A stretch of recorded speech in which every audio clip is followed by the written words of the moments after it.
Hello, YouTube, Substack, everybody else. All right, hang on now. Instagram. All right, one sec here. There we go. Live. There we are. Going live on Instagram. And now let me find Substack so I can at least see the comments on Substack. All right. Oops. There it is. And 2 Substackers already. Excellent. All right, Substackers. I've got you. There we go. Oops, there we are. Make the screen a little smaller. There we are. I can see you better. Excellent. All right. This is good. This is good. All right. Good. All right. TikTok, YouTube. Actually, TikTok, I'll get rolling. TikTok's ready as well. And then we are ready. Microphone's doing okay. Oh, Kitade's not getting sound. Anybody else not getting sound on Substack or wherever? Not Substack, on Discord. Let's see. My microphone's on. No sound? All right. Same here, sound. I don't know what that means. Would you like a verb? Yes sound, no sound? No sound. Or video. Okay. Hang on, guys. Discord's having a problem. I may have to just leave this Discord and come back. I'm going to probably leave Discord and come back. It's being evil. Yeah, Discord's being evil. Let's leave Discord and come back. All right, everybody else should be able to hear me okay. 1 second, guys. Discord, all right. I'm assuming Substackers, hey, actually, Substackers can hear me, I'm hoping, because Discord cannot. All right, go to channel. Speak on stage. All right, how about that? Is that better? Okay, weird. Yeah, it was just, who knows, you know. Who knows? Okay, you can't. You can. Okay, good. All right, it's better now. It was being weird on Discord for some reason. It's better. All right, we're good. We're good. Hello, TikTok. We were having technical difficulties.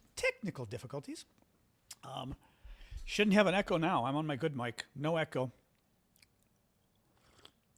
Welcome everybody. All right, we are good now. We are good. Woo! All right. So welcome, guys. Welcome. John Arvosis here. Cat emergency surgery. Uh-oh. Sorry. I know Ashley's dog had to have surgery yesterday. Big Hawk's got surgery for the cat today. Yikes. Hey, Phil Simpson. Happy Friday. I know it is Friday. God, I do keep forgetting it's Friday. Hello, user 339 from Norway. Let me write down coffee talk. I know, Gene Puro. Anyway, welcome, guys. John Arvosis here, coming to you live from Washington, D.C. Arvosis Report. We are talking about the latest news, obviously focusing a lot on Ukraine, a lot on Iran, because that's the big news right now. I'm going to have to go yell at my dog in a second because she keeps going on my balcony trying to eat stuff. And I don't know why I let her out because I feel guilty. And then she goes out and she eats all of the little bits falling from my plants. Drives me insane. But that's okay. Oh, boy, already having to block people. That must be fun, Ash. We're already getting nasty people. Let's go. Hey, let's go. All right. Come on, you. Let's go. That's it. Thank you. Don't need you to be eating plants. All right. Oh, the things my dog does. Yeah, already getting trolls in the first 2 minutes. Yikes. Crazy. I know it's Friday the 13th. Woo-woo. Anyway. Kind-hearted, not sure what you're talking about. Or reach out to me on Discord if you're on Discord. I don't know what you're referring to. Yeah, so here's where we go. Anyway, guys, welcome. So today's Friday, which means tomorrow morning, Saturday.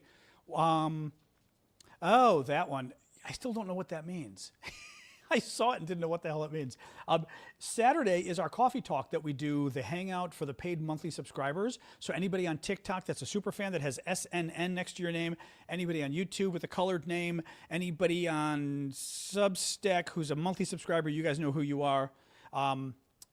You get it. You guys know. Anybody who's doing the monthly subscribers, join us tomorrow morning, 11 a.m. Eastern Time, U.S. All right, let's get Oh, funny, queer, bizarre people. All right, coffee talk. Saturday show is fun. It's just a nice kind of hangout. It's nothing fancy. I don't really prepare the news and stuff like I do for tonight, but it's a very nice hangout. We always have fun. We talk about like whatever, you know? Anyway, yeah, just send me a message there, kind-hearted. It's easier. So anyway, lots of news today, guys. Let's get rolling. As always, keep the gifts coming. I appreciate your guys' gifts for supporting my work. A lot of people on TikTok and YouTube and other services do this stuff for a living, so your gifts support them, which is very nice, so thank you for that. And with no further ado, such as Blue doing the big, I like to think of that as a big red tooth, even though I know it's supposed to be a heart. Où est le café? So let's get rolling, guys. 6 dead. So that refueling plane, was it KC-135, I think? U.S. military refueling plane, thank you, Diana, that crashed over Iraq. All 6 of the crew members died, which is very bad. Thank you, Sadie. Thank you for the St. Patrick's Day gift. Very bad. Brings the total to 13, the number of U.S. service members who have been killed in action that we know of in this latest Iran war. Trump today, now keep in mind, Trump lies about everything, so I'm going to tell you this story because it's important, because once again, he lies and then he screws up. This is Trump lying and screwing up. Trump said, there may be 1,700 Iranian terrorist sleeper cells running around America. No. I mean, he lies. I just wouldn't believe him. But what's important about this is every day Trump is trying to scare people more and more about the Iranian threat, right? I think he's trying to justify the war. And today claiming there's 1,700 secret Iranian terrorists running around America waiting to attack. And said, but we're watching them. We're watching most of them, which I thought was the best part too. Watching most of them, okay? And you're like, okay, watching most of them. That is concerning right there. But why aren't you arresting them? 1,700 Iranian terrorists are running around the U.S. waiting to blow things up, and you're not arresting them? Any of them? Maybe that means he's lying, right? I mean, but think about this. And actually, if there's 1,700 Iranian terrorists running around America, why are they firing all the Iran experts? A couple of weeks ago, they fired a ton of Iran experts from the FBI because they were involved in the earlier investigations of Donald Trump. So in order to make Trump happy, Kash Patel fired them, except they were Iran counterterrorism experts, who are the very people you need when we're at war with Iran. And supposedly 1,700 Iranian terrorists are running around America, right? You need those experts. They're gone. Trump also took hundreds, if not thousands, of FBI agents and took them away from investigating, crimes like Iranian terrorism, and moved them to immigration so they could, arrest Mexicans who are overstaying their visa after 50 years. If we're really at risk of an Iranian terrorist attack like Trump keeps claiming, then people really need to start asking some hard questions about whether we're ready for this. Because the people we've got in charge, the Secretary of Defense is some TV guy. He's not even a good TV guy. He was the weekend guy on Fox News. Okay? The FBI director has no experience at all. 10 years ago, what the hell was it he was doing 10 years ago? God, I read a story about this. 10 years ago, he had the goofiest job. No, I mean, like, ridiculous. He has no experience in anything. He's a political activist. What was his job? Hang on a second. I've got to pull this up because I read this the other day. Oh, I think he was worse than a podcaster 10 years ago. What was Kash Patel's job 10 years ago? 10 years ago, Kash Patel was serving as a trial attorney in the U.S. Department of Justice's National Security Division. He focused on 10 years ago? counterterrorism cases. Wait. Kash Patel? I jumped ahead. No worries. Let's rewind. Kash Patel? Specifically about Kash Patel. Yeah. Around 2016, about a decade back, he was transitioning from his legal work in the Justice Department to roles in the House of Representatives. Wait. Now, he was the crazy guy working in the House. I read about this. He was doing some crazy shit 10 years ago. Wait, shoot, now I'm not going to find the article. No way. Absolutely no way. Now, I remembered he's the guy who was doing all the crazy ass shit. Hey, enough. He's the guy who was doing all the crazy ass shit with Devin Nunes, wasn't he? Was he not the Devin Nunes staffer who was doing all the crazy ass shit? I think so. Hang on a second here.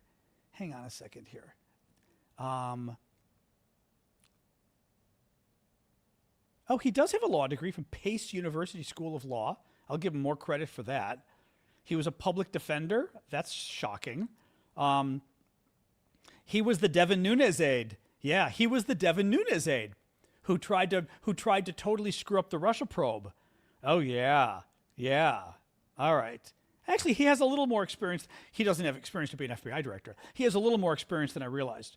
But he sure as hell doesn't have experience to be an FBI director. My God. Anyway, we were talking about this because if there are really 1,700 Iranian terrorists running around the country, then why do we have all these FBI agents working on immigration that were moved from actual criminal investigations to immigration, right?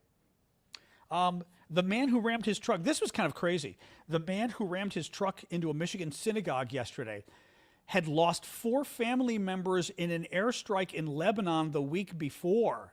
Now, first of all, what annoys me a little, the story says, I copied it from the story. The story says an airstrike. Was this a random airstrike? Like we don't know who did the airstrike?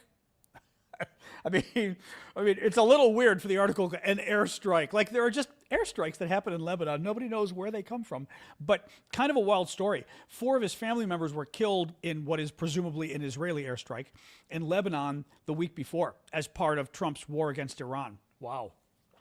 You still don't go and shoot up synagogues. That is like really bigoted. Like, you know, when a Christian does a mass killing or does kills or does something, you don't go and blow up churches. That would be really freaky and wrong. Like, not cool. But still kind of a wild twist to the story. J.D. Vance. So this is crazy too. J.D. Vance. J.D. Vance is now yet again trying to distance himself from the war. And this is crazy, okay? Absolutely crazy. So a couple weeks ago, maybe a week ago or so, I remember because I talked to you guys about this. J.D. Vance's staff was leaking the story. Remember this? That, J.D. Vance was very against the war, and he told Trump so, and Trump wanted to do it anyway. So Vance said, well, okay, but if you're going to do the war, then you've got to go in really firm and hard and big so that we don't just nickel and dime this. And Vance said, and Trump said, okay, I'll go along with you for that. Well, now Vance's staff are reaching out to reporters and putting out the word that Vance was skeptical about the war. He's very worried about the success of the war, and he opposes the war. That is not something you say as a sitting vice president. You don't leak that you oppose the ongoing war that we're in right now. You don't leak that you actually opposed it. And you don't leak that you're worried about success unless things are going very badly, very poorly with this war. That's scary as hell. Now, it's also incredibly inappropriate. The Vice President of the United States should not be leaking publicly that he thinks the war was a mistake and it isn't going well. I mean, like, we've got troops over there risking their lives right now. I mean, I'm not happy about this war, but Jesus Christ, like, the vice president shouldn't be undercutting it at this point, right? That's insane. This means, A, he thinks it's not going well. B, he really, really wants to be president. And because he thinks the war is not going well, he's afraid it's going to blow up in his face when he runs for president in 2028. That he's not going to get the president. It's going to be Hillary and all that other stuff all over again. Anybody who supported the Iraq war 20 years ago got into trouble. Same thing with this. But I mean, I can't believe Trump is okay with this. Clearly, he's authorized this. This is the second time his staff has put that stuff out there. The second time. He clearly okayed this. And I'm sorry. I'm not thrilled about this war, but if you're the vice president, you don't publicly undercut the president and go, well, he's the one who wanted to do it. I didn't want to do it. I mean, you know, you're in for a penny, in for a pound at this point, right? Like, this is ridiculous. Also interesting that we use that expression since we don't have pounds in America. But any case, the Pentagon is moving a Marine expeditionary unit and more warships to the Middle East as Iran steps up its attacks in the Strait of Hormuz. Hegseth has approved a request from CENTCOM for an element of an amphibious-ready group and attached Marine expeditionary unit, typically consisting of several warships and 5,000 Marines. Reuters' Dan Lamoth adds, that's not enough for a major invasion, but the unit in theory would have the skills for a targeted operation on a place like Karg Island or near the Strait of Hormuz. Also could come in handy for some kind of evacuation in the region. A couple things. One, they're troops you move in because you're planning on putting them on the ground. That's the first problem.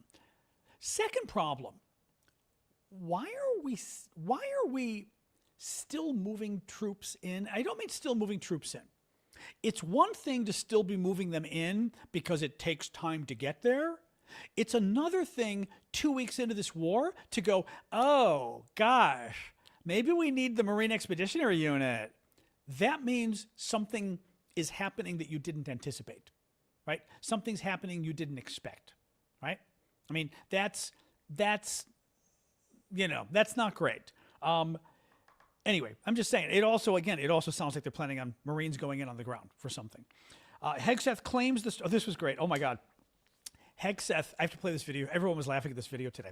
Hegseth in today's briefing claimed, basically, it's only like a 7-second clip, I think, talking about, no, the Strait of Hormuz is really safe, right? That's the waterway south of Iran where 20% of the world's oil and natural gas goes through. Hegseth, it's only 7 seconds, but I'm going to have you listen to it, okay? And then we'll talk. The only thing prohibiting transit in the Straits right now is Iran shooting at shipping. It is open for transit should Iran not do that. The only thing prohibiting transit in the Straits right now is Iran shooting at shipping. It is open for transit should Iran not do that. The only thing... He's trying to claim that... Everyone was like, what are you talking about? It sounds like he's trying to claim like it's like, oh, the Strait of Hormuz is totally fine. I mean, but yeah, the Iranians are sinking ships and killing everybody. But other than that, it's really good. I mean, I don't know what he's actually doing. There's a joke in I don't know, like we said, I'm sure the Brits don't say this. I've told you guys about this one before. There's an expression we have here in America that we use for those kind of situations where everything is totally fucked up and you try to put a bright spin on it, right? Like when somebody goes, oh my God, like, for example, you might say, I don't know, how was the political event last night? Oh my God, the microphone didn't work. This didn't work. It started pouring in the middle of it. The speaker got a nosebleed, and your response to that in terms of like joking and going, oh my God, could it be any worse? The response to that is, other than that, Mrs. Lincoln, how'd you like the show? And it's referring to President Lincoln, who was our famous president during the Civil War, one of the most famous American presidents, most beloved American presidents, who was assassinated in a movie theater. Or in a movie theater, in a movie, 1860, but he was, or 1865, it was assassinated in a drama theater, right? A drama theater. And the joke is that you go, well, other than that, Mrs. Lincoln, well, we say theater, but we use both words in America when we say theater. So it's a drama theater, a play theater. So other than that, Mrs. Lincoln, how'd you like the show? And it's kind of, and it's a wonderful, I mean, it's one of those where it's been, 160 years, so we're probably okay making the joke, but it's such a wonderful comment. I've always liked it. But it kind of reminds me of this, like with Hegseth, like, well, other than that, Mr. Hegseth, how'd you like the show? I mean, like, oh yeah, if it wasn't for Iran blowing up all the ships, the Strait of Hormuz would be totally safe. It's like, okay, yeah, too soon, exactly. Too soon. Trump today, this was great. Trump today claimed that the U.S. does not need Ukraine's drones. He said that the U.S. does not need Ukraine helping it with drones. I think I have that video too. Hold on a second. I think, yes, hang on. Are they helping us with drone defense too? No, we don't need the help in drone defense. No, we do. We know more about drones than anybody. We have the best drones in the world, actually. Are they helping us with drone defense too? No, we don't need the help in drone defense. No, we do. We We know more about drones than anybody. We have the best drones in the world. He's an idiot and a liar. They are helping us. Actually, Wall Street Journal reports that Saudi Aramco is in talks to buy Ukrainian drones to protect their oil fields. And the Ukrainian, where was the other story? Hold on. Actually, they're already, Oh, here we go. Bloomberg reports that the U.S. Army has sent 10,000 interceptor drones developed in Ukraine to the Middle East as it looks to repel Iranian attacks without using high-cost missile defenses, according to U.S. Army Secretary Dan Driscoll. Trump today goes, no, we're not getting any help from the Ukrainians. We don't need it. The Army Secretary says, oh, yeah, the Ukrainians have sent us 10,000 drone interceptors. Yeah. The drone interceptors, by the way, from the Ukrainians, very cool stuff. I was going to grab the video. I don't think I've got it. Very cool. I don't think I've got it. No. Very cool interceptors. They're these little mini drones, and they cost $2,000 each. But the Iranian drones, how much are the Iranian drones? 20, 30,000, I think, or more? It depends. The drones can go for a lot more than that. These drones are much cheaper than the Iranian drones, only $2,000 each. Patriot missiles cost $3 or $4 million. Marco says 30,000, right? Patriot missiles cost $3 or $4 million each. You do not want to use a $3 to $4 million Patriot missile to shoot down a $30,000 Iranian drone. Yeah, so 2 to 50,000, so it's in that price range. The operators is an interesting question because I was watching a CBS News video and it was showing the Ukrainians using these things. They go like 300 kilometers an hour, like 160 miles an hour, something like that. And they crash into the other drone, but they've got controllers, human beings who are controlling them. And the thing is, the Ukrainians are the ones who are super well qualified to run these things. I don't know whether the U.S. military guys are qualified enough to run these. They might be. I mean, it's a different kind of drone, different speed, because literally you're going 150 miles an hour ramming into another drone. But maybe they do. In any case, but this is just how much of a jerk Trump is to deny it. Just to go, no, we're not using their help. At the same day that the Secretary of the Army goes, yeah, the Ukrainians sent 10,000 of their drone interceptors to help protect us. And again, Donald, say thank you, Donald. Of course, he won't because, Putin, right? It's always about Putin with this guy. What else do we have? The Bloomberg reports that the U.S. Army, we got that one. Vance is, this was crazy too. I'm going to play you a video from J.D. Vance because it's so crazy. I'm going to play this for you. Vance is now trying to blame Joe Biden for the high gas prices caused by the war. Now, before I play the video, I went and Googled this. The price of gas when Joe Biden ended his presidency and, handed it over to Donald Trump, right? The price of gas was $3, gasoline was $3.08 a gallon for regular gas. A gallon is like 3.8 liters, depending what country you live in. So we do it by gallons here. So 4 liters, let's say. So the price of gas that Joe Biden handed over to Donald Trump was $3 and change, $3.08. The price of gas today is $3.66. Okay? I'm going to play you this. They're trying to blame Joe Biden for the high gas prices when gasoline that would be 60, that would be 20%. Gas prices are 20% higher today than they were under Joe Biden, okay? But he's trying to blame him. So I want to listen to this. All this conversation happens where Joe Biden left us in a terrible situation. And the reason why gas prices are where they are today is because of Donald Trump's work to get them lower, because in the Biden administration, they were crazy high.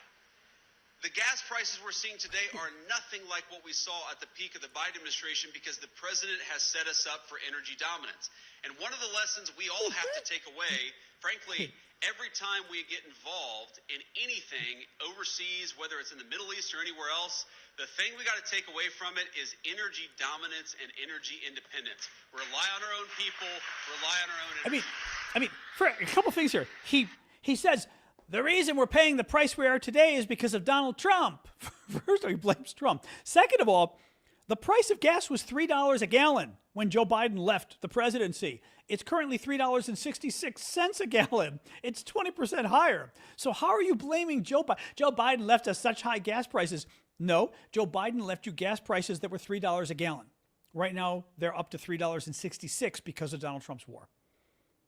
I mean, the problem is, I've talked about this before. The problem is they waited too long to blame Biden. And they've waited way too long to blame Biden on this. And they should have blamed, and Trump usually does. I mean, Trump is notorious for blaming everybody but himself, right? They should have been blaming, if they want to be liars and evil, they should have been blaming Joe Biden from the beginning of from day one. Oh, inflation, Biden, deficit, Biden, and you name it, right? But they didn't. And what happened was that a couple months ago, remember on the economy, a couple months ago, a reporter asked Trump and goes, well, we're a year into your administration. At this point, when does the economy start becoming the Trump economy? He goes, it already is the Trump economy. It already is the Trump economy. I mean, we are so far beyond Biden right now that nobody can look at this and think, oh, yeah, it's Joe Biden's economy or Joe Biden's gas. But also, this is where I said, Trump really screws up on when he lies about inflation and the economy. He keeps lying about inflation. Like, for example, he doesn't want to address inflation, right? And keeps saying, remember, now he says, oh, prices are back to normal. Well, everybody knows. No, my egg prices are back to normal. That's it. My egg prices are back to $2 a dozen, which is okay. I mean, they were cheaper before, but still, that's pretty good, right? That's the only thing, thank you, Gene, that's the only thing that the price is back to normal. Nothing. Coffee, forget it, right? Chocolate, I just don't buy my chocolate anymore at the local store. It's so freaking expensive. Right? We know this. Thank you, Gene. Thank you, Catherine. Keep the gifts coming, guys. Appreciate it. And this is the same thing.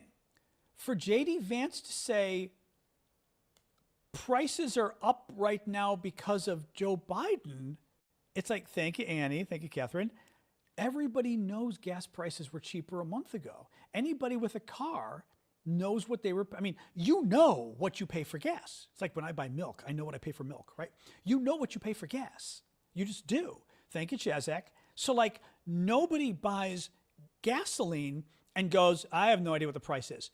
Every single one of you, well, around the world really, knows that you're paying more today for gasoline than you were a month ago. And you know why, because it's Donald Trump's invasion. So when Donald Trump says, oh, you're paying a lot for gas because we inherited such high gas prices. Literally, you're all going, no, I didn't. A month ago, my gas was lower. 2 weeks ago, actually, a day ago, it was lower. And he keeps trying to lie about this. He keeps trying to lie about inflation. And you can lie about many things. You can't lie about inflation. You can't lie about prices because prices are literally what we pay. Just can't lie to me about what I'm paying for gas. And even though the different prices around the country, everybody's prices are up significantly. That's the thing, right? All of us know the gas price is up. What else we have? Trump said it is unlikely the Iranians will rise up soon against the regime today. And he added, listen to what he added here. They asked him, when will he know when the war should end? I will feel it in my bones. Trump will feel it in his bones when we've won and we can end the war. If Trump knew why we were in Iran, if he knew why we went to war, okay, thank you, Willow. If he knew why we went to war, right? Thank you, Rosie, for the bunnies. Right? If we had a good reason why we went to war, that would dictate when the war is over, right? If we went in to destroy the missiles, then once the missiles are destroyed, if we went in to destroy their nuclear capacity, once the nuclear capacity is destroyed, we leave. The fact that he can't give an answer. How will you know when it's time to come home? I will feel it in my bones when it's time to end the war. That's somebody that has no idea why we're at war. No idea why we're at war. I mean, that's really scary. That's really freaking scary. Iran's supreme leader, this is according to Hegseth, so who knows, Iran's supreme leader is reportedly wounded and likely disfigured. They're saying that because he's not been showing up on TV and stuff. Having said that, that could be Pentagon disinformation. So trying to flush him out, because if he shows a picture where he is, then they use the CIA to figure out where he is and they bomb him again. So who knows? Hegseth claimed today that Iran's leadership is desperate and hiding. They've gone underground, cowering. That's what rats do, he said. In fact, Iran's leadership marched in a parade today in a protest publicly on the streets. There's pictures of them. CBS reports, oh yes, Trump has loosened the sanctions against Russia even further because he's trying to lower oil prices. The experts think it's not going to lower oil prices very much, but it is going to give Russia billions of dollars. Thank you, Julie, for the gift. CNN reports that top Trump officials acknowledged to lawmakers during recent classified briefings that they did not plan for the possibility of Iran closing the Strait of Hormuz in response to strikes. Now, I'm going to read you this. A little more complicated. The reason, multiple sources said, was administration officials believed closing the strait would hurt Iran more than the U.S., a view that was bolstered by Iran's empty threats to act in the strait after the U.S. strikes on Iran's nuclear facilities last summer. Now, here's the thing, though. Last summer, we didn't kill their leader and most of their top government officials. Last summer, we didn't say we were going to wipe out the entire regime and have regime change. I mean, this is now an existential threat. Israel especially has made clear they want to wipe the Iranian government off the map. Well, if someone says they're going to take you out, are you going to say, well, I'll take them out with me? Yes, most likely, right? I mean, last summer, it wasn't the end of the world. It wasn't Armageddon for Iran. This is. So they have a greater incentive to take down. For the Trump people, thank you, Dolphin, to not be prepared for Iran to shut down oil exports through the Strait of Hormuz is criminal negligence. I mean, I've been working on this stuff since 1980s. I was in graduate school and law school studying Soviet Union, Middle East, everything else. The notion of Iran shutting down oil exports if we attacked them was a given. Wasn't a guarantee, but it was a given that that was one serious possibility of what would happen. For Trump to pretend now like nobody could have predicted the Iranians would shut down their oil, everyone has been predicting for 50 years that Iran would have shut down the oil. These people. Where was this? Hang on here. Hang on here. Oh, NATO officials intercepted a ballistic missile fired over Iran at Turkey again today. This was the third time the Iranians tried to attack Turkey. Trump told G7 leaders in a virtual meeting Wednesday that Iran is about to surrender. I mean, again, if you spent your life as a con man, you're used to lying and you're used to people believing your lies. And I think, look, the man made it to president twice, right? People believe the lies. But when you're dealing with intelligent people, they tend not to believe the lies. And the other leaders of the world, especially our allies, tend to be pretty smart men and women. You can't just bullshit them. Oh, okay, war's almost over. They're going to surrender. Okay, sure. Another Trump tweet. Listen to this tweet today. This was part of a tweet Trump wrote about the Iranians today. I want you to just keep in mind, this is the President of the United States. Now, I will say, this tweet was probably not written by Trump himself. It sounds like a tweet that was written by staff like Trump, and he approved it. But nonetheless, what kind of sane human being would want to write this? President of the United States. Watch what happens to these, he's talking about Iran. Watch what happens to these deranged scumbags today. They've been killing innocent people all over the world for 7 years, and now I, as the 47th President of the United States of America, am killing them. What a great honor it is to do so. I mean, seriously.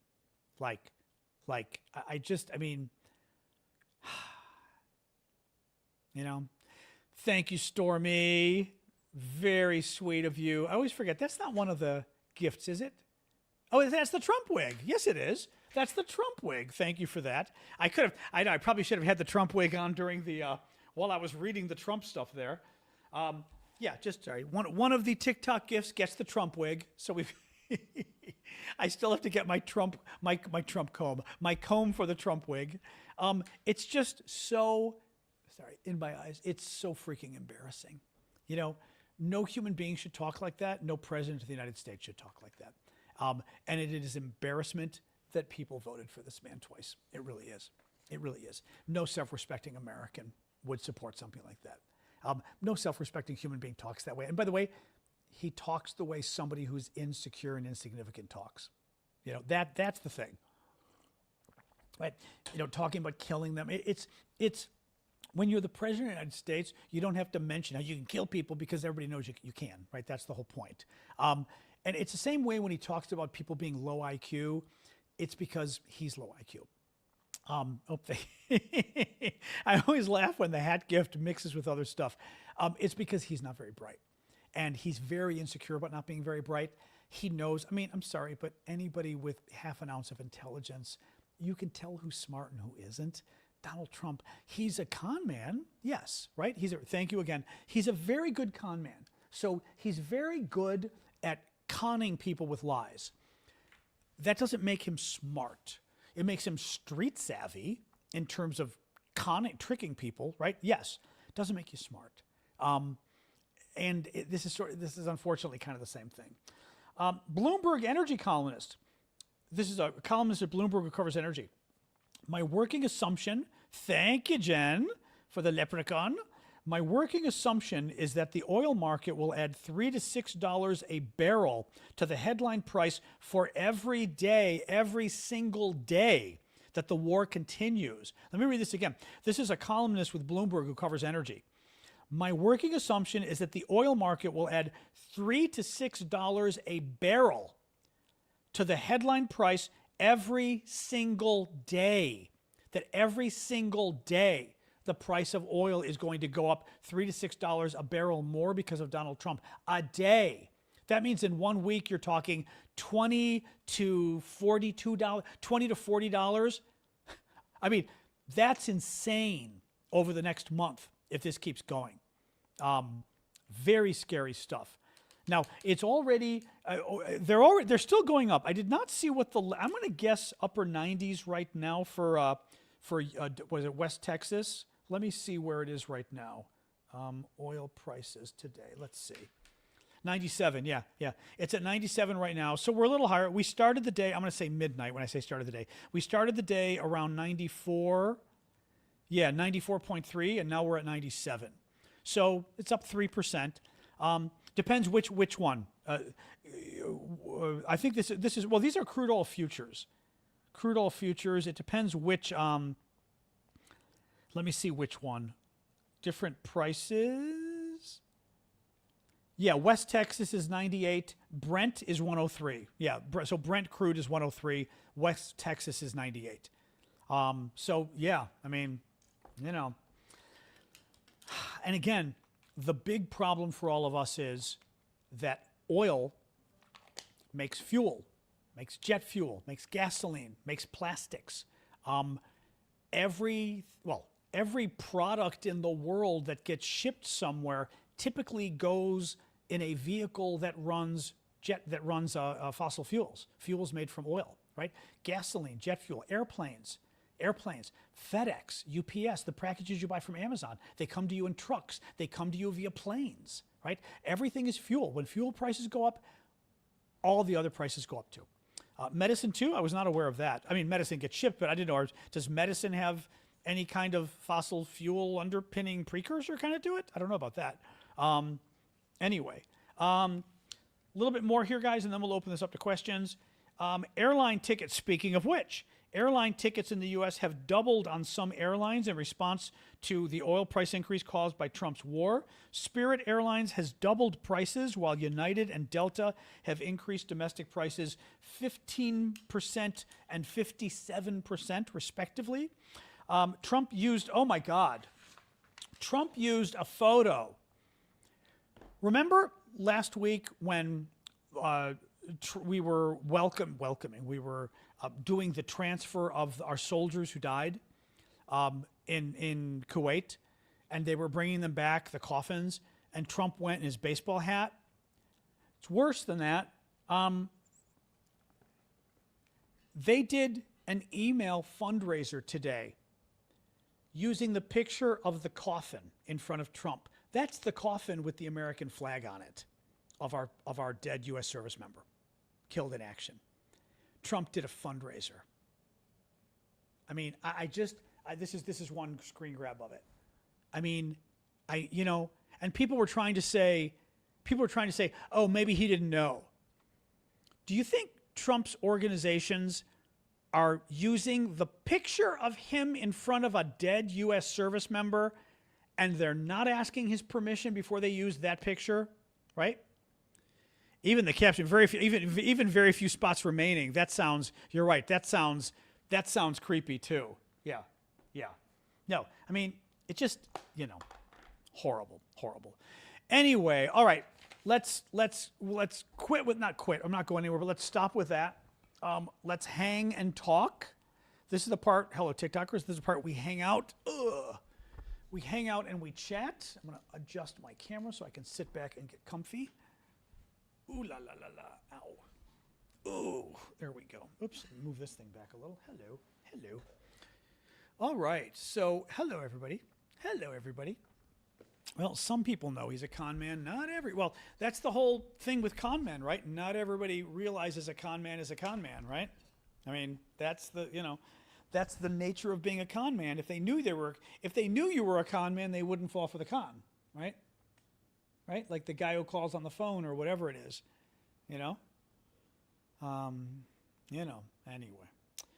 Anyway, oh la la la la.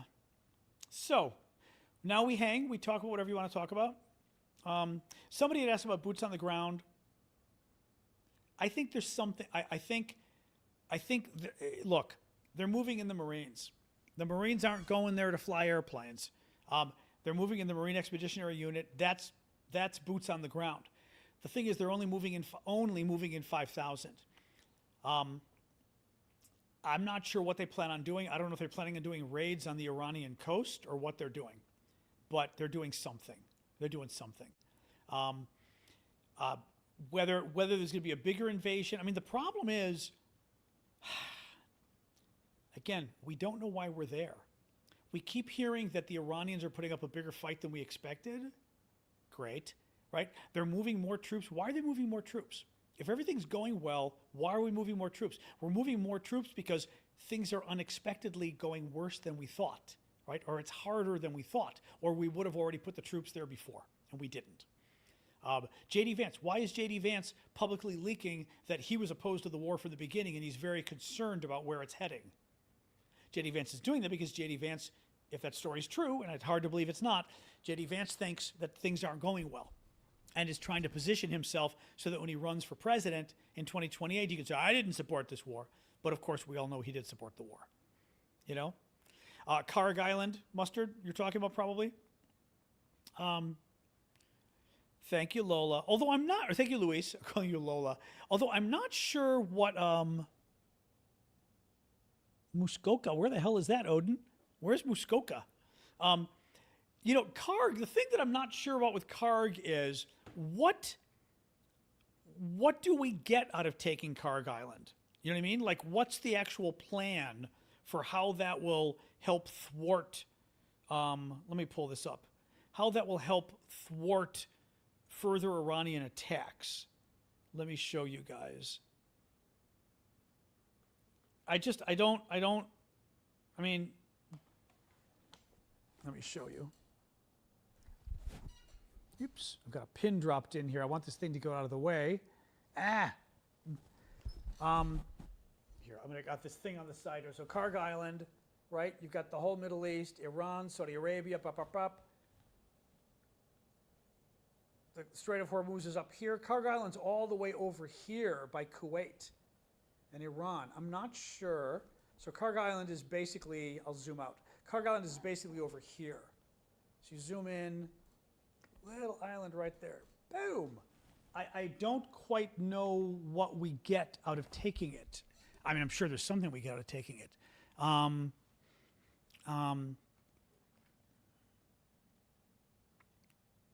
don't know. I can ask ChatGPT. We don't always trust ChatGPT. Main oil and gas location?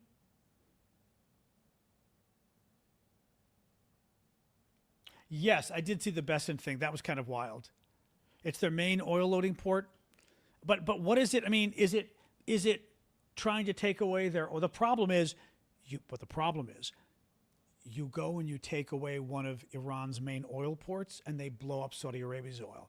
I mean, that's the problem there, you know? Your TikTok froze? Oh, that's bad. Yep. You know, let me see here. Hold on a second. We're going to try ChatGPT, but we're not sure. So here's a question for you. I want you to put on a foreign policy expert hat. Trump is sending a Marine expeditionary unit, 5,000 Marines, to the Middle East for Iran. There's discussion as to whether it would be used for a small incursion to try to stop some of the attacks the Iranians are making on the Strait of Hormuz. Some people have mentioned maybe we would try to grab Karg Island. What I'm trying to figure out is what benefit would there be to grabbing Karg Island in terms of stopping Iran's attacks on tankers going through the Strait of Hormuz, which is further to the east, for example. I want you to do some searching online and see what kind of discussions people have been having about this very topic.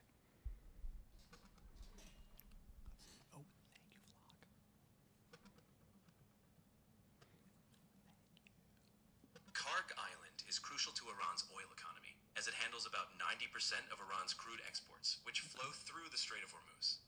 While some had speculated about seizing Karg to stop Iranian attacks, it's a risky move. The island's deepwater port is vital for global oil flow, and disrupting it could cut Iran's oil output by half and spike global prices. Any attack could also escalate the conflict, so it's a delicate balance of economic leverage and escalation risk. Okay, but that's my point. Taking Karg Island, you're doing because you're trying to take Iran's oil. You're not taking Karg Island because somehow strategically that is helping you stop Iran's attacks on tankers in the sea there, right? Exactly. Exactly. You nailed it. If you seize Karg, you're hitting Iran economically, cutting off a key oil terminal, but that's not going to physically stop their naval harassment or attacks in the Strait of Hormuz. That's a whole different challenge, one that would need to... Okay, see that now. Let's assume ChatGPT is correct. They're not always correct. That was my point. And again, we go in and we seize Iran's main oil export port. They're going to blow up everything in Saudi Arabia and all the rest of the Gulf, right? Every pipeline, every storage facility, every oil pump, everything, right? They're going to say fine, right? I mean, or at the very least, if I were Iran, I would say, okay, you're going after my export port. You didn't blow up my oil field, so I'm going to blow up all of your export ports, right? So I will stop you from exporting oil, right? I mean, I'm not convinced. So I don't know. I'm very curious as to what the concept is in sending, a relatively small group of Marines in. And these are the Marines that, at least from what I remember, the expeditionary unit aren't they kind of the special forces, like the guys who typically do invasions and things, like all the way back to the pirates or something. I want to say I remember them going all the way back to literally when we had to deal with the pirates in Africa or whatever it was. That we sent in the Marine Expeditionary Unit. I remember from years ago, kind of learning about them.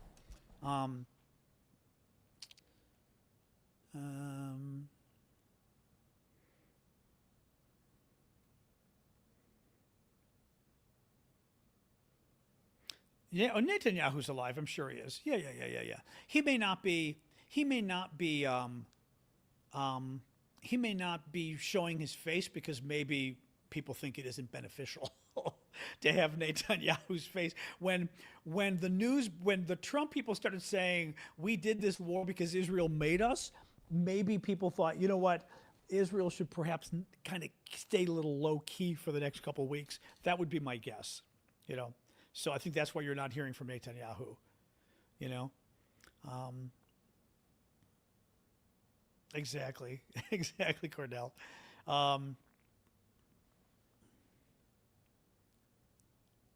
Yeah, they were saying, Dave, that it was like 5,000 men that they were sending. So anyway, what else, guys? We got more time. We're hanging and chatting, whatever topic you want to talk about.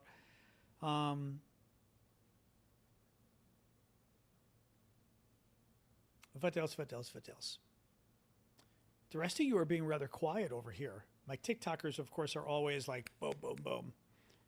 Everybody else a little quiet on YouTube and elsewhere. Substack, you guys kind of hang and watch. It's okay. Weekend plans? My weekend plans are to finally start doing my taxes, unfortunately. I've got to get them rolling, so.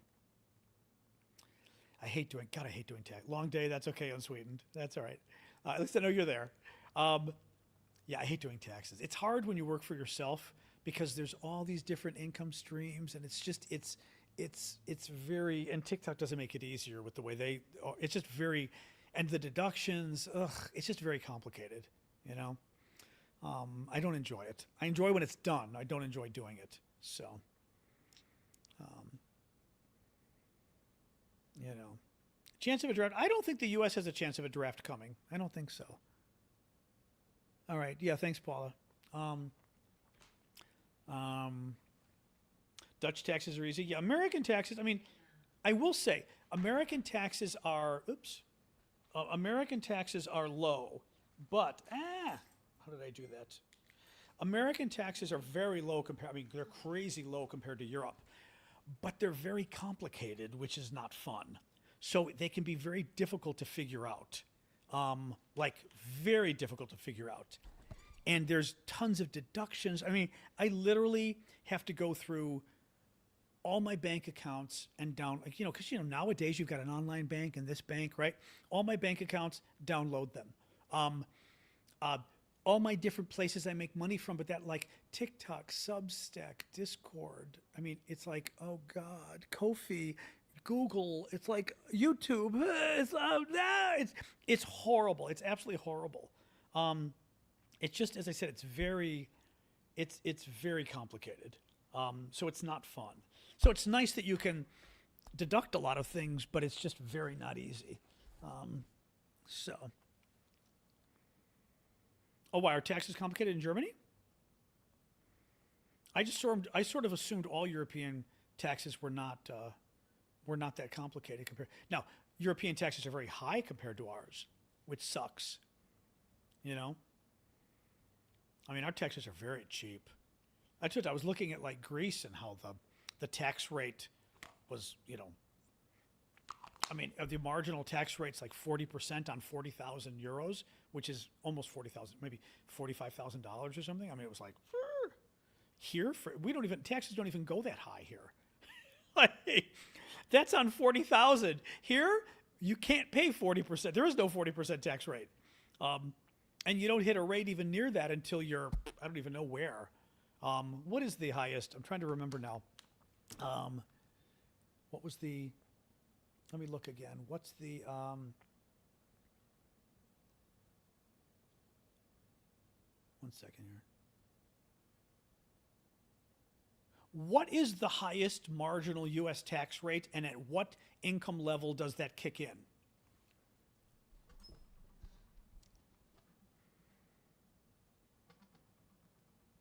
The highest marginal U.S. federal income tax rate is currently 37%. For the 2024 tax year, that top rate kicks in at taxable income above $609,350 if you're filing single or above. Okay, so if you're single, you've got to make $600,000 a year to pay the highest tax rate marginal. That's 37%. And that 37% is only on money you make above $600,000, okay? Now, married is $731,000, okay?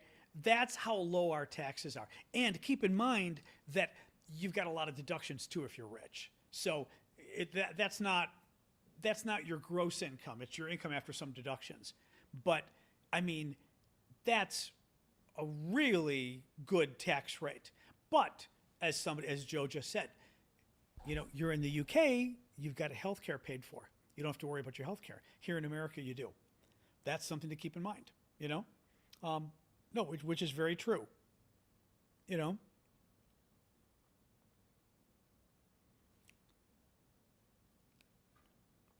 I'm not sure what you mean by tiers. If you mean marginal, yes. Yes, you pay that rate at the next level up. Yeah, yeah. And we have state taxes too, which is true. So states can add a lot of money as well. So German is okay. JTA says the German system is complicated. I didn't realize that. That's interesting. Interesting. Yeah. Okay.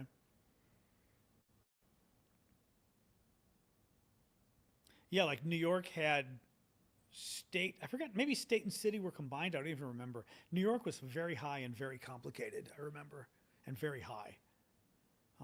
Washington is pretty high taxes. Illinois was lower.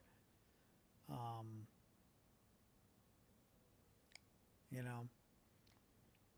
Well, yeah. And as far as retirement goes, there are states you can retire in, for example, that don't charge tax on IRA withdrawals. Illinois. DC does. That's kind of a big deal. You know, I mean, that's stuff I've got to think about at some point, you know. Move to Europe permanently and no longer pay state taxes. That would be nice. But yeah, I mean, because IRAs, my God, that's a huge amount in retirement.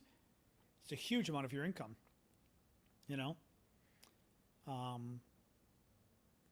Yeah, the GDP stuff is complicated. Someone was asking about the revised GDP. There's revised GDP, revised unemployment, revised new jobs numbers. Basically, all the numbers were revised downwards for the last year or so, in the last couple days, meaning there are growing concerns about the economy, not growing as much, concerns about inflation kicking in. It's just overall more signs of possible trouble with the economy is the concern here. So,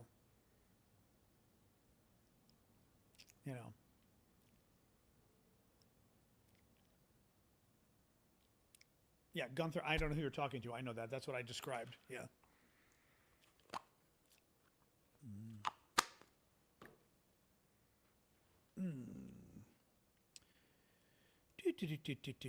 I don't know how many THAADs we have left. I don't know. They're not cheap from what I read, which were some of the interceptors we were using in the Middle East. Could troops be going to Lebanon instead? Well, that's interesting. I mean, it's always possible. I would hope not. But I mean, talking to the world. Okay, thank you, Gunther. That's true. I think people who don't do their own taxes get confused about marginal rates. Yep.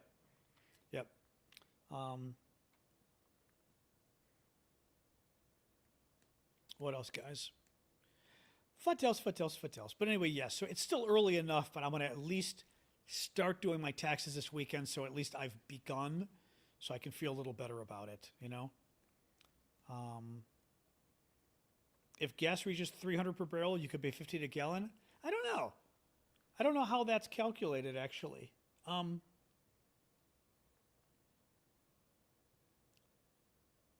Is there any way to extrapolate how much gas prices would be in the United States for regular, on average, if, for example, oil prices, Western Texas, go to $200 a barrel and then $300 a barrel?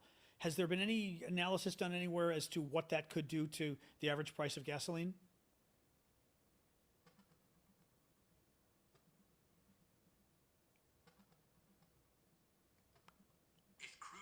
Jump to $200 to $300 per barrel, the average U.S. gasoline price could rise significantly.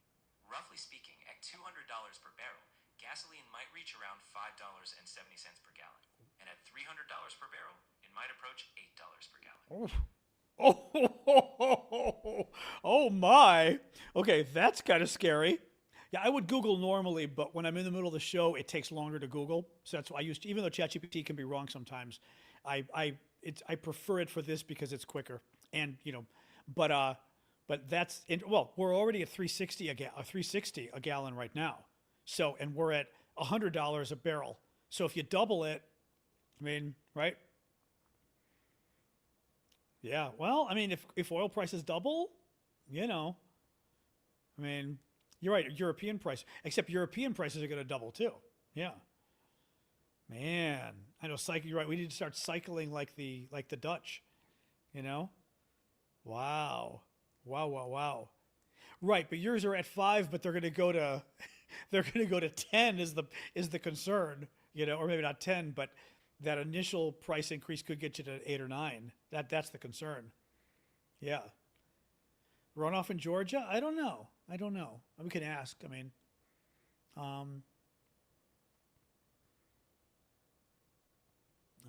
wow.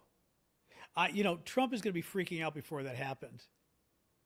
We bombed new areas. Well, he was saying that he was saying we're going to do a lot more bombing today, which, okay, whatever. But here's the problem too. What worries me is the Trump people are claiming success by telling us how much bombing they're doing. We've done more bombing than ever before in history. That worries me because success is not gauged by how much bombing you do. We bombed the hell out of Iraq during the second Gulf War and first Gulf War as well. We didn't really win, right? I mean, remember the second time we had to send troops in. Hey, Morales, on Twitch, I see your comments. Right, the second Gulf War, we had to send troops in because no matter shock and awe wasn't enough to dislodge Saddam Hussein. Talking about, and I mean, our military friends with us can probably tell you better than I. When you try to explain that, oh no, the mission's going really well. Look at how many bombs we've dropped.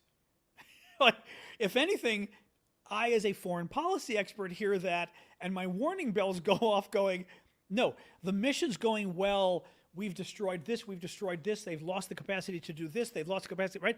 Like concrete stuff, right? That means the mission's going well. Not look at the number of or we're bombing more targets than ever today. That doesn't mean. By the way, what's the mission, right? The mission's going well. What's the mission? We don't know. What's the goal? We don't know. It keeps changing, right? I mean, that J.D. Vance comment I forgot to mention. That J.D. Vance comment about Biden today claimed that Trump was in Iran to somehow secure U.S. energy or something. And I was like, wait a minute. Is this a new goal, a new justification for the war? We somehow went into Iran to secure our energy security or some bullshit? I mean, what was that about, right? I don't even know what that was. Very, crazy stuff. Let me look here. Once again, I'm going to look and see.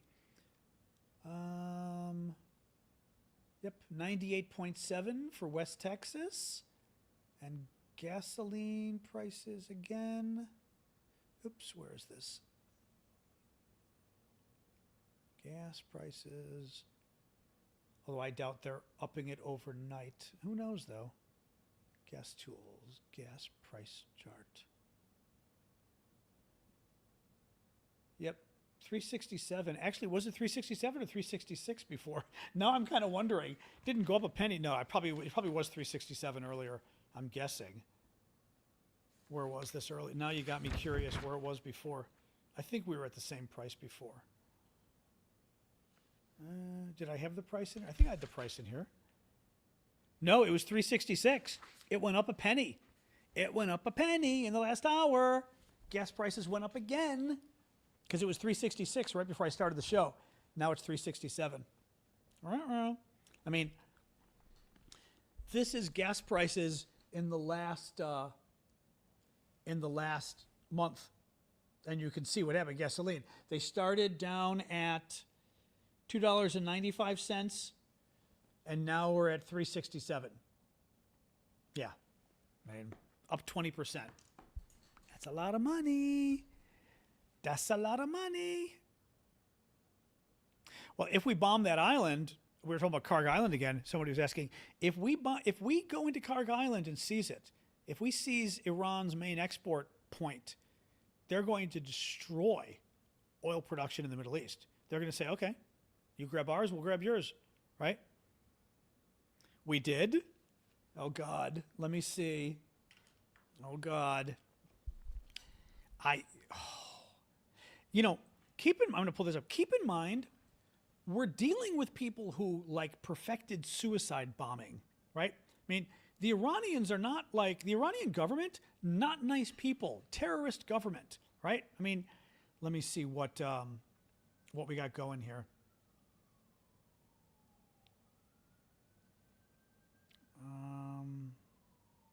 Oh, God. Oh, God.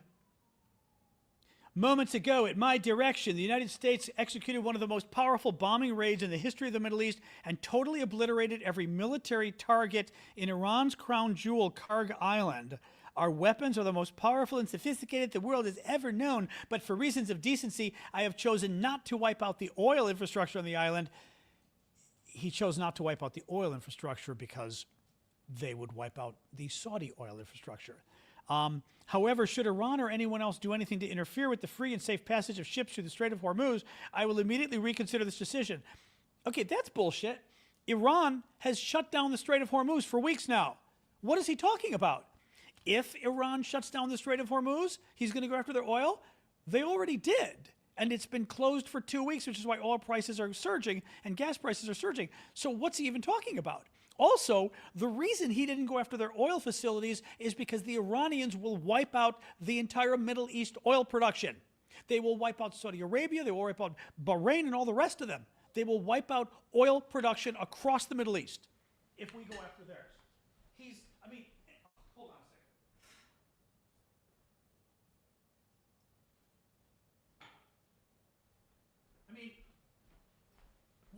What is frustrating about this is he's bluffing and they know it.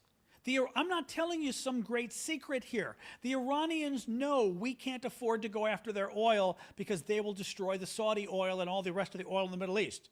They know that. So this threat from him is bullshit. I don't even understand this. Hold on.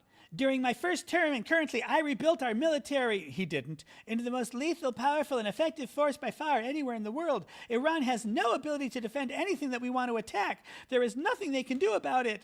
Iran will never have a nuclear weapon, nor will it have the ability to threaten the United States of America, the Middle East, or for that matter, the world. All exclamation points like a crazy person. Iran's military and all others involved with the terrorist regime would be wise to lay down their arms and save what's left of their country, which isn't much. I don't know what the fuck that even means. I don't even know what he's talking about. What is he even, who cares if they, so we attacked some military facilities on Karg Island and not the oil? Okay. So, I'm not sure why that matters exactly. I don't understand, so what? I don't know what he's talking about, guys. I really don't know what he's talking about. I just don't know what he's talking about. It's like, okay, what's the benefit in doing that? Now, were there weapons on Karg Island that were going after shipping? That maybe, so you took out the weapons that were going after the shipping? Maybe, right? That makes sense. But like, this is bullshit. And by the way, that's only going to make oil prices go up higher. Going after Karg Island is only going to make oil prices go up higher. Yeah, I don't know what. This just happened, so, you know.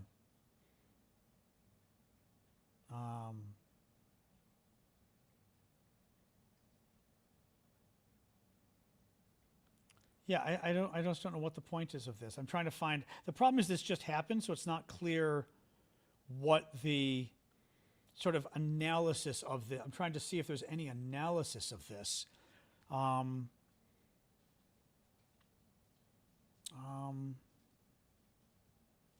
Right, Iran exports 90% of its crude via Karg Island for shipping through the Strait of Hormuz. But again, so what? Sorry, guys. Saying, yeah. See, this happened so quickly that none of the analysts are weighing in yet. Iran is considering allowing a limited number of oil tankers to pass through the Strait of Hormuz, provided that the oil cargo is traded in Chinese yuan, like the Chinese currency. It's like, okay. Yeah, still not explaining what the point is here. Okay. All right. Yeah, I don't know, guys. This is a very weird development, and it's not clear why this matters. Yeah, I don't, I mean, I don't, I'm not entirely sure why this matters. As I said, maybe Karg Island was, maybe there were weapons there being used to attack shipping. Okay, so that's good. But otherwise, again, he's almost trying to pretend he's threatening Karg Island, like he's threatening Iran's oil, but it's not threatening Iran's oil, because if we go after Iran's oil, again, how much of a liar he is. Last weekend, the Israelis blew up like 30 Iranian oil depots. Remember that huge video from Tehran of that fire behind the highway?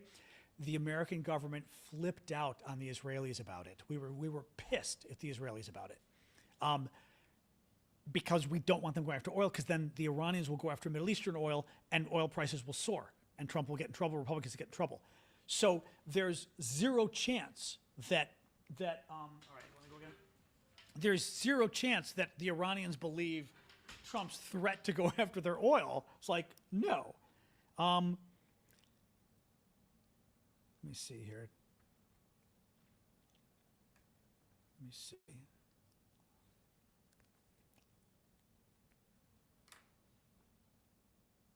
Okay, maybe.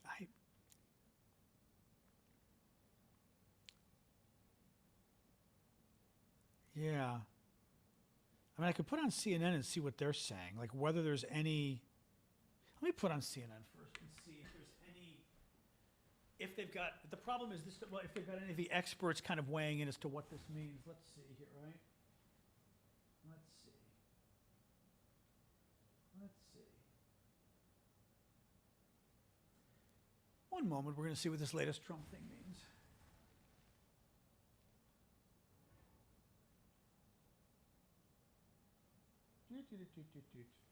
Come on. Politics at Sunday at 9 a.m. and noon Eastern only. Access to the president's private national security. No.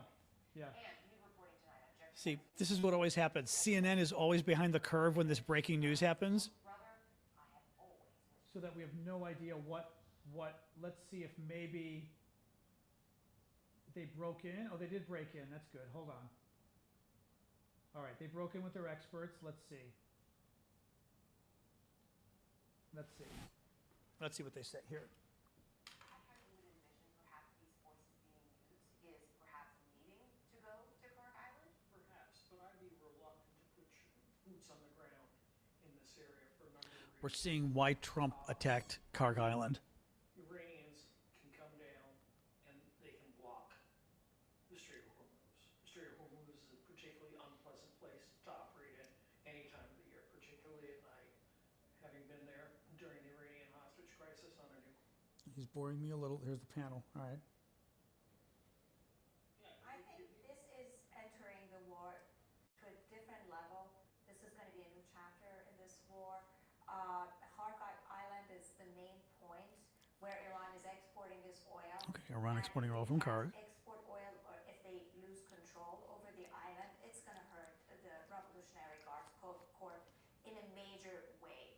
And I think considering what happened today inside the country and the statements that we were hearing from Iranian officials, they are trying to deflect attention from such realities. Today, Tehran came under quite intense bombing. There was a bombing right in the They're still not really getting to the point about why we attacked the island, really. And all we heard from them was that Iranian leaders are there among their own people while the bombs were... She's not quite.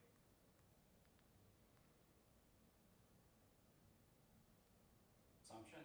There was some thought earlier this week that given the economic pressure, perhaps President Trump would just declare victory and cut it short.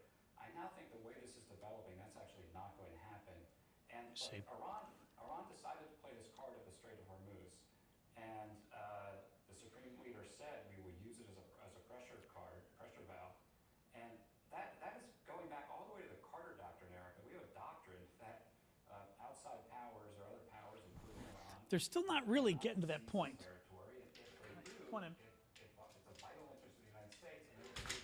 Yeah, they're still not quite getting to the point. So it's a very serious issue. I am not surprised now that the United States is now moving to perhaps organize a naval coalition with coalition partners. I have to say that is extremely Yeah. They did this in the Red Sea. We developed a coalition of almost 20 countries. The UK, Denmark were very effective there. Yeah. To try to open a passage called the Strait, which was under fire from Iranian. All right. No, you know what? No one is explaining. Let's go back to the beginning. Oh, I see. The panel was on earlier. Let's go. Hold on here. Let's see. Because while the U.S. Defense Secretary Pete Hegseth today talked about Iran having no air defenses, no air force, no navy, we are still seeing that Iran has the ability to still disrupt life here in Israel with those daily ballistic missile fire attacks. Okay. All right. Let's see what the panel says about this at the beginning of the panel. This is still very strange. President Trump, Yeah. which has been happening Let's see. in the last several moments, posting that the U.S. has now struck Kharg Island, saying, and I'm quoting here this Truth Social post, totally obliterated every military target in Iran's crown jewel, Kharg Island. Let's see here, guys. Talk to us about the significance of this moment and that threat, too, that Kristen told us about, the president basically saying, hey, I left a little bit in terms of oil infrastructure, but if you don't do what I say, we'll come back. So, Eric, the Karg Island, you see it on the map there. It's about 25 miles off the coast of Iran, very northern part of the Gulf. It is the valve for Iran's Let's see. oil economy. Of course, they're almost wholly dependent on their oil economy for their own government revenues. The Gulf is very shallow in Karg Island, that small island there. It's about 8 by 9 square miles. Can you guys hear or not? It has the deep water ports where tankers can pull in, get filled up, and then go through the Strait of Hormuz and onward to where they might deliver their oil. Okay, Of good. course, Iranian oil is illicit oil. It's under U.S. sanctions. But that is basically without those terminals and without that island being operational, Iran cannot export its oil, and that's why it's so significant. I take this as the U.S. saying, okay, you guys are trying to use this pressure point, which the new supreme leader declared it yesterday in the Strait of Hormuz. We have pressure points too on you. So, knock this off. That's what they're trying to say. But I also see, Erica, with the deployment of a U.S. Marine Force, the possibility of more military operations on that island. I think that's highly risky. Iranians can respond to that. But clearly, bottom line, this conflict is not coming to an end anytime soon. It was Certainly not. 4 to 6 weeks was said at the beginning. That's basically the CENTCOM plan. I think it might go on a little bit longer than that. And the president, as Kristen was just reporting, taking that off the table. Okay. That strikes me as rather dangerous. So that's it. I'm sorry. He's a really smart guy, the Brett McGurk, but here's the problem. So Trump went in and blew up. I'm adjusting my light here. It's a little too bright for me. Oh God, stop that. Trump went in and blew up the military facilities on Karg Island, which is Iran's main export island that 90% of their oil goes through. It's a little island near Kuwait that's Irani. And Trump didn't blow up the oil facilities. He blew up the military facilities and then threatened the oil facilities and said, if you don't let oil go through the strait, we're going to go after your oil. But he's bullshitting, because if we go after Iran's oil, Iran's going to blow up all the Saudi oil and all the oil from the other Middle Eastern countries in the region. They're going to take everybody else down with them. Guaranteed. So there's no way Trump's going to do it. Oh, hey, Michael. Oh, you couldn't hear. Sorry. CNN, I'm basically explaining. The one guy on CNN said, oh, this is a threat to the Iranians that, oh boy, you threaten the straits. We're now threatening your oil. Except that if we do go after their oil, they're going to go after our oil. And they're going to blow up all the Saudi oil fields and all the other oil fields within range and send the price of oil to $300 a barrel. So good luck with that. They're going to take us down with them if we do that. That is why this weekend, the Trump people were livid with the Israelis for blowing up the Iranian oil fields. Or not the Iranian oil, the Iranian oil depots. They attacked like 30 different Iranian oil depots, including one outside of Tehran that was famously big videos they were showing. And apparently the U.S. government was livid with the Israelis about it, because we don't want them going after oil, because then the Iranians will go after the oil in the Middle East. So I'm sorry. It's I mean, I'd love to beat the Iranians overall, but like going after oil, they're just going to turn around and go after our oil. If it was me, that's what I would do. I'd be like, okay, you take Karg Island, we're taking out Saudi Arabia's largest oil field. And you go after our oil field, we're taking out their other one. And watch what is Saudi Arabia going to do at that point, right? Saudi Arabia's going to say, America, stop it. But what that also means is this is getting more and more dangerous, because what Trump is doing is, I don't think, going to convince Iran to back down. It's going to convince Iran to send the message, you do that, and we're going after you. Man, she is not begging for treats. No, she wanted water. She got her water, and now she is actually in her bed being good. I don't know why. Oh, see, we're a little overtime, too. Yeah, normally by now, my dog is like, rah, rah, rah, rah. Anyway, oh, I don't know. That's a good question.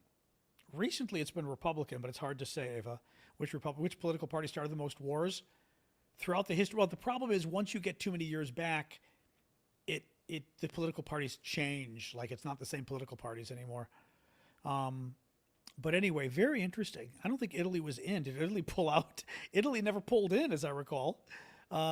Anyway, good time to have an electric car. Yeah, very much so. Anyway, all right, guys. Well, that was very interesting. All right, guys. It's almost 8:30 or 7:30, so I'm going to get rolling. Right, the Houthis could still kick in. That's true. How's this going to end?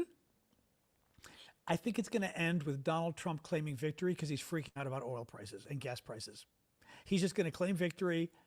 It doesn't based on anything. His gut tells him we won, and then he goes home, and then Iran is pissed and keeps doing terrorism and everything else. That's my guess.